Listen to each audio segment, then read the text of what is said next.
আমরা কিভাবে ওই মুহূর্তটা কাজে লাগাতে পারি কয়েকটা টিপস জানার চেষ্টা করি। প্রথমত, আপনি নিজের পারপাস অফ লাইফ বা কেন এই পৃথিবীতে এসেছেন সেটা আগে খুঁজে বের করুন।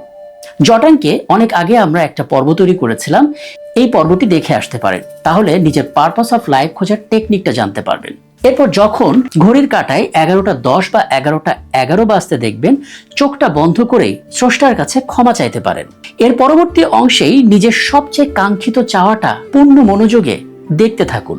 এই সময় চাইলে কোনো নির্জন জায়গায় বসে ধ্যানমগ্ন হতে পারেন। কিভাবে নিজের পরিকল্পনা বাস্তবায়ন করবেন সেটাও দেখতে পারেন।